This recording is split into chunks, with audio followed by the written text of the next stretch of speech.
الضغط النفسي قادر يحولك لشخص تاني، بيأثر عليك بطريقة مش واضحة. بيبدأ بشكل خفيف وبتحس إنك قادر تتعامل مع كل حاجة، لكن مع مرور الوقت بيبدأ تأثيره يظهر عليك.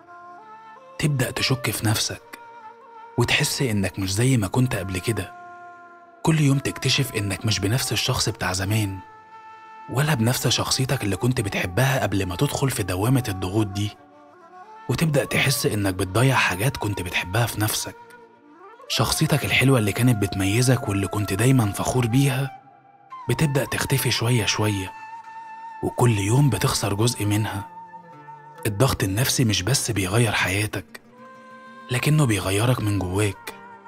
بيخليك تعيش في ارتباك دايما. تبدأ تكتشف إنك مش قادر تتمتع بالحاجات البسيطة اللي كانت بتفرحك، زي قعدتك مع ناس بتحبهم أو سماع أغنية بتحبها. بتكتشف إنك مش قادر تفرح زي الأول. الدنيا بتبدأ تضيق عليك، وتبدأ تشك في كل حاجة حواليك، مش بس في نفسك لكن حتى في القرارات اللي خدتها قبل كده.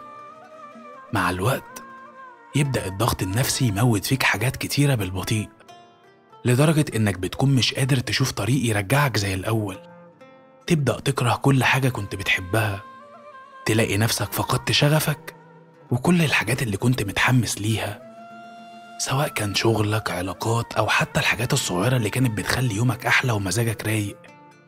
ومع كل يوم بيعدي بتحس إنك مش قادر تلاقي معنى للحياة أو حتى متعة في الحاجات اللي كنت بتحبها. تبدأ تبعد عن الناس اللي بتحبهم، مش لأنك مش عاوزهم، لكن لأنك مش قادر تديهم من وقتك أو من طاقتك. الضغط النفسي بيجي من العلاقات السامة اللي بنعيش فيها. العلاقات دي زي ما تكون وحش بياكلك من جواك، بتخليك تحس إنك دايما تحت مهما حاولت تبذل مجهود عشان الأمور تكون أفضل.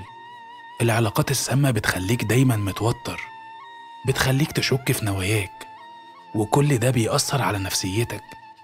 والمؤلم إنك في البداية ما بتكونش قادر تميز إنك في علاقة سامة، والأسوأ من كده إنك لما تكون في علاقة سامة بتحس إنك محاصر ومش قادر تخرج، والناس اللي حواليك مش فاهمين أو مش قادرين يلاحظوا إنك بتتدمر من جواك. مع مرور الوقت بتبدأ تعزل نفسك عن الناس وتخسر علاقات كانت مهمة، وتلاقي نفسك مش قادر ترجع تاني زي ما كنت الأول. وتسأل نفسك، هل كل ده كان يستحق؟